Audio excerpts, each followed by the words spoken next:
Namaskar everyone. I am Mrs. Pranita Morang, Secretary, District Legal Services Authority, Hojai. It is my pleasure to welcome you all once again to our official YouTube channel, that is DLSA Hojai. As you all know that through our official YouTube channel, that is DLSA Hojai, we District Legal Services Authority Hojai are trying to disseminate information about the various laws which are basically meant for the protection of human rights. And today also we have come up with an intention to bring awareness on the importance of Indian Constitution. As per direction of National Legal Services Authority, New Delhi, we all the district legal services authorities across the countries are being instructed to carry out a year-long campaign about the importance of the Indian Constitution to commemorate the Constitution Day or Sambidhan Divas, which is celebrated on 26th of November every year. Constitution Day, which is also known as the Sambidhan Divas, is celebrated in India on 26th November every year to honor the adoption of Constitution of India. On 26th of November 1949, the Constituent Assembly of India adopted the Constitution of India and it came into force on 26th January 1950. The Government of India declared 26th November as Constitution Day on 19th November 2015 by a Gazette notification.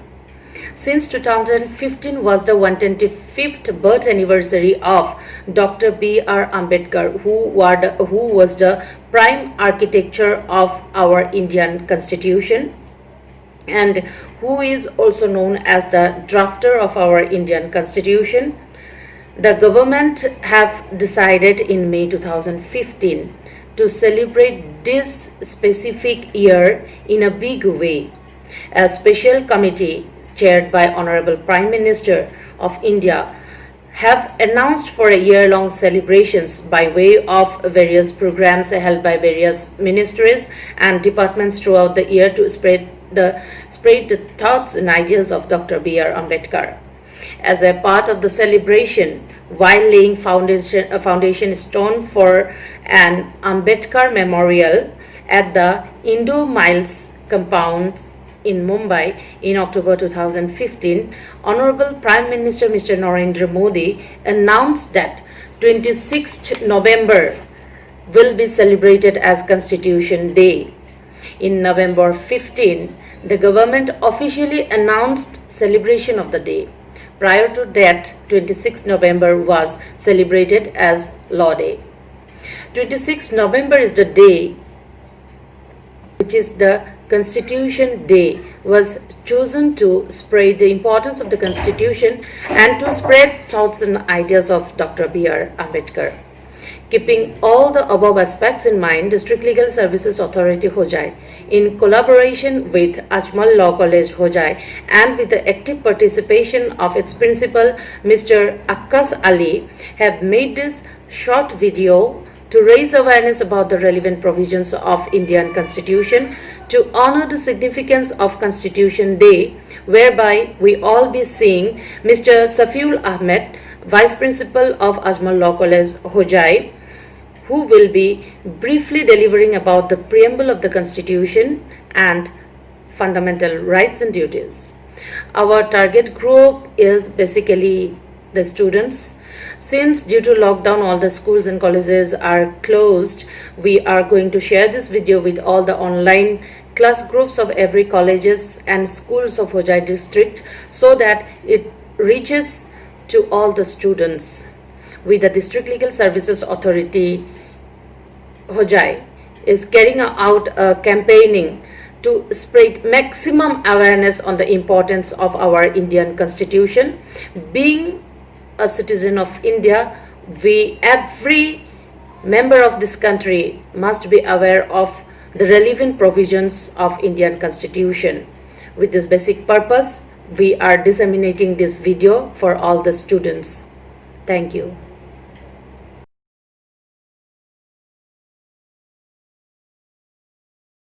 Hello everyone, I am Akkas Ali, Principal of Azmol Law College, Hojai. I am glad to inform you that the entire team of Azmol Law College, its faculty members, students are actively involved in the awareness campaign about the Constitution of India carried out by the District Legal Services Authority, Hojai. We have been observing Constitution Day every year on 26 November. This year also we are going to observe the Constitution Day on 26 November in our college in collaboration with DLSA Hojai to create awareness about the Constitution of India. I express my sincere gratitude to Srimati Pranita Morang Madam, Secretary District Legal Services Authority, Hojai, for initiating this awareness program in the Hojai district, and I am sure that this program will create awareness among the masses about the significance and ideals of the Constitution of India. I wish all the best to entire team of DLSA Hojai in this endeavor. Thank you. Jai Hind, Jai Assam.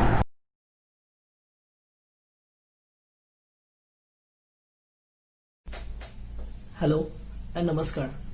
I am Safil Ahmed, Vice Principal of Ajmal Law College. I am here today to speak a few words on the preamble and the fundamental rights of the Indian Constitution. Let me first read out what the preamble declares. The preamble declares that we, the people of India, having solemnly resolved to constitute India into a sovereign, socialist, secular, democratic republic, and to secure to all its citizens justice, social, economic, and political, liberty of thought, expression, belief, faith, and worship, equality of status and opportunity, and to promote among them all fraternity, assuring the dignity of the individual and the unity and integrity of the nation. In our Constituent Assembly, this 26th day of November 1949, do hereby adopt, enact, and give to ourselves this Constitution. So dear friends, this is what the preamble declares to all its citizens. Now what is the role or the importance played by the preamble in the Constitution? Preamble can be said to be the introduction or the key to open the mind of the makers of the Constitution. The preamble is the tone of the Constitution which declares the objectives and the goals that are to be achieved by this Constitution. Let us first see the few words which are being highlighted in the preamble and what they really mean. The first verse of the preamble, we the people of India, tells about the source from which the Constitution has been adopted. The primary source from which this Constitution was built is we the people of India. The people of India, by their representatives in the Constituent Debate Assembly, this Constitution was being framed. After describing its source, the preamble declares to resolve to constitute India into a sovereign, socialist, secular, democratic republic, wherein sovereign means free from any domination or authority, and a sovereign India is free from external as well as internal powers. It has its authority to take its own decisions. The word socialist was not present in the preamble when it was laid down in the debate assembly, Constituent Debate Assembly, but it was later amended in the 42nd Constitutional Amendment Act 1976. By socialism it means the achievement of socialist ends. India has adopted democratic socialism and it aims to end poverty, ignorance, disease and inequality of opportunity, wherein it sustains to live in a mixed harmony with private and public sectors coexisting side by side. Now the resolution which has been taken up in the preamble to constitute India was the word secular, to constitute India to us a secular country. By secularism we means in India we don't have any state religion. Everybody is given the freedom to have a belief of their own to follow their own faith, and there is no official religion as in India. The term democratic indicates the constitution has established a democratic form of government where the government gets its authority from the people. It is the will of the people which establishes a government here in India that looks after the administration. The word socialist was not present in the preamble when it was laid down in the debate assembly, Constituent Debate Assembly, but it was later amended in the 42nd Constitutional Amendment Act 1976. By socialism it means the achievement of socialist ends. India has adopted democratic socialism and it aims to end poverty, ignorance, disease and inequality of opportunity, wherein it sustains to live in a mixed harmony with private and public sectors coexisting side by side. Another resolution which has been taken up in the preamble to constitute India was the word secular, to constitute India to us a secular country. By secularism we means in India we don't have any state religion. Everybody is given the freedom to have a belief of their own, to follow their own faith, and there is no official religion as in India. The term democratic indicates the constitution has established a democratic form of government where the government gets its authority from the people. It is the will of the people which establishes a government here in India that looks after the administration. The preamble of the Indian Constitution also resolutes to constitute India into a republic form of government, wherein the head of the state is an elected representative. It is again at the will of the people. That is what the first phrase of the preamble says. The source, we the people of India. In addition to republic, the preamble also secures certain objectives to the citizens of India, that is justice in the field of social, economic and political. The preamble provides security to all its citizens to provide justice in all these spheres, being it the social justice, being economic justice, being political justice. It also secures the free thought or the free flow of thought or expression of the people. This preamble provides the security to all its citizens wherein they can have free flow of their thought, expression, their own belief, faith and worship. Whatever religion they would like to follow, whatever belief they would like to have, whatever thoughts they are having, they can have a free flow of those thoughts and expressions as secured by this preamble. Then it secures equality of status and opportunity, wherein equal opportunity will be given irrespective of their religion, race, sex, caste, color or place of birth in India, and there will be no higher status or lower status. These are a few things which are being secured by the preamble of Indian Constitution. And the most important part which the preamble highlights is to promote fraternity, brotherhood, a sense of unity among the common masses is another objective which has been laid down in the preamble, which states that among all this, the preamble looks forward to promote fraternity, assuring the dignity of the individuals and the unity and integrity of the nation, the oneness of the nation, as India is being very beautifully said to be the union of states. So these were few objectives, goals which were being highlighted by the preamble of India, wherein we saw about the source, that is we the people of India, what the preamble, what the constitution resolutes for. The Constitution of India, the preamble resolves to constitute India into a sovereign, socialist, secular, democratic republic, and the securities, and to secure to all its citizens justice, liberty of thought and expression, equality, and to promote fraternity or brotherhood, unity among all the common masses, and to bring integrity and that oneness, the feeling of oneness among all the people. The last verse is a declaration of the preamble that in our Constituent Assembly, this 26th day of November 1949, we do hereby adopt, enact and give to ourselves this Constitution. This is a declaration wherein on the 26th day of November 1949, the Constituent Assembly has adopted, enacted and gave to ourselves this Constitution. and on this day itself we celebrate this day as a very auspicious day of constitutional day or Sanvidhan Divas here in India.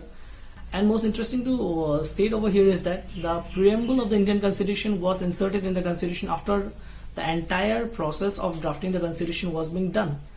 So it's the last part which has been drafted by the Constituent Assembly, and it highlights very beautifully the soul of the Constitution. What are the goals and aims and objectives that the Constitution is looking forward?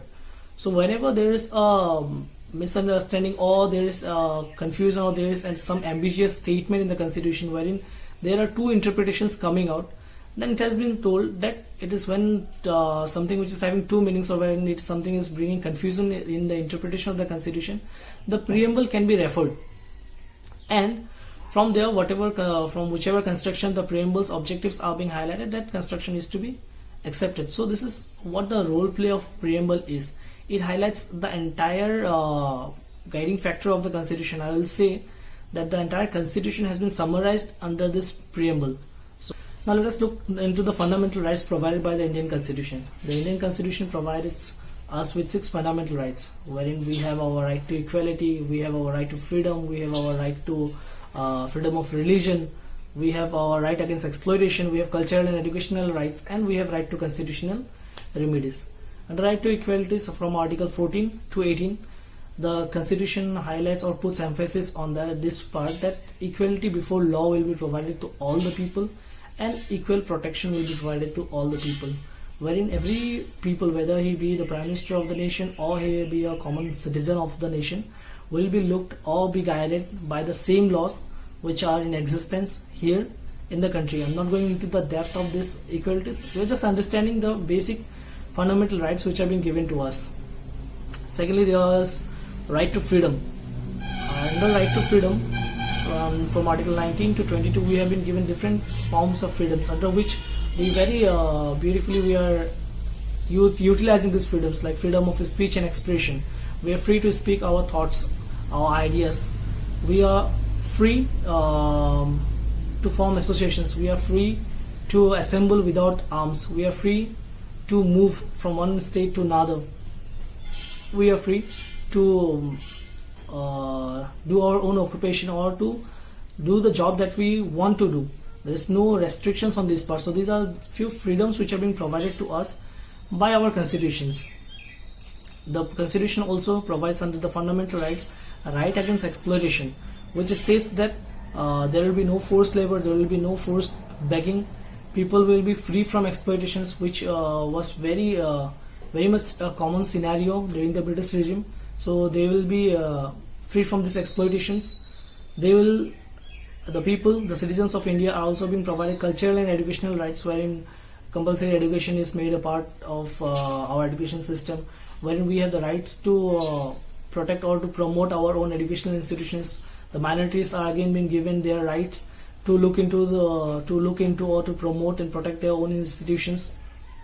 And most important among these fundamental rights is right to constitutional remedies. These fundamental rights that we have discussed, be it right to equality, be it right to exploitation, be it right to freedom, be it right cultural and educational rights, these fundamental rights are the integral part of our constitution, which cannot be taken away from the citizens of India. These are the basic structure of our constitution. Now what will happen if these fundamental rights are being taken away from you or taken away from us? Do we have any remedies available for that? Yes, under Article 32, which Dr. B.R. Ambedkar also states to be the heart and soul of the Indian Constitution, provides constitutional remedies, wherein if any constitutional right which has been provided to its citizens, a person is being not able to enjoy those rights, or he is being restrained to enjoy those rights, he can straight away approach the Honorable Supreme Court claiming his rights which have been provided to him by the Indian Constitution. Thank you so much. This is what I would like to share with you all, the basic fundamental rights and the objectives, the goals which are being highlighted by the Preamble of India. Let us promote the last part of our preamble to let us promote fraternity and let us bring unity and integrity of the nation. Thank you. Safil Ahmed signing off. Thank you so much.